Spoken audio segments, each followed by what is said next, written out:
Welcome, my dear viewers, to another episode of Not Water Sampling, the podcast.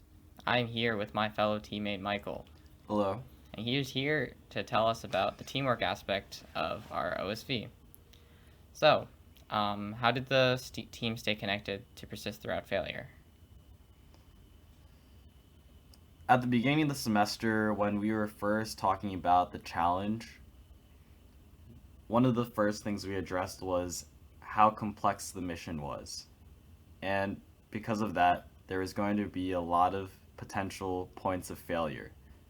One point of failure would mean that we would not be able to continue on with the rest of the mission. For example, if we couldn't get our OSV to turn, we wouldn't be able to do anything else. Keeping this in mind that there were a lot of places that our OSV could fail, we had the mindset of persistence and just not giving up when things got hard with the OSV.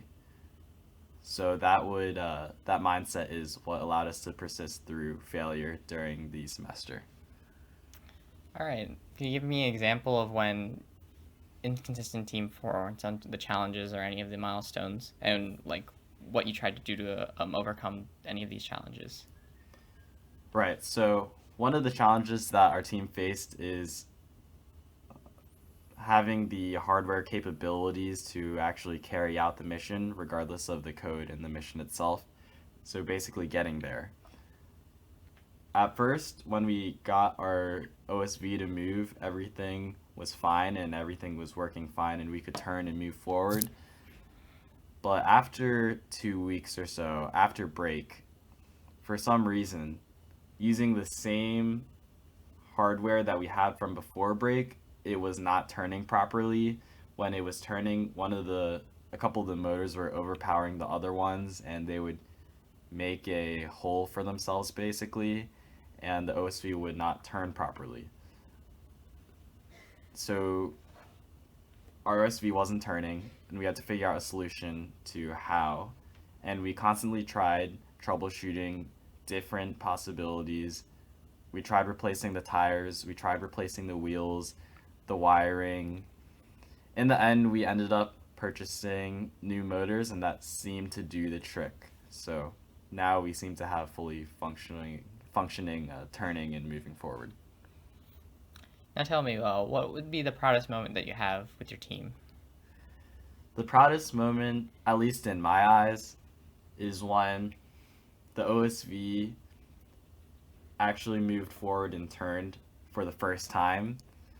Because up until that point, we had really been struggling with the wiring and the overall control of the movements.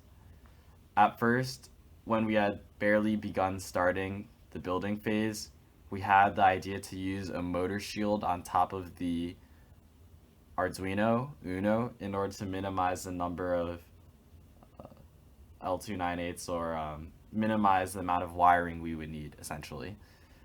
And this was a good idea in concept, except when we tried it, after 3 or 4 build sessions maybe, it didn't end up working. So we invested a lot of time into this, and it didn't end up working, so we had to purchase L298s instead of the motor shield, wait for those to come in, and finally wire it all together. So after a couple weeks, having this new method with the L298s, we plugged everything in, uploaded the code, and I can say that we were all pretty ecstatic when it turned and moved forward as according to the programming for the first time. So that would definitely be the proudest moment in our team this semester.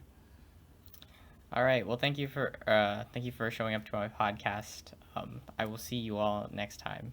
Bye bye.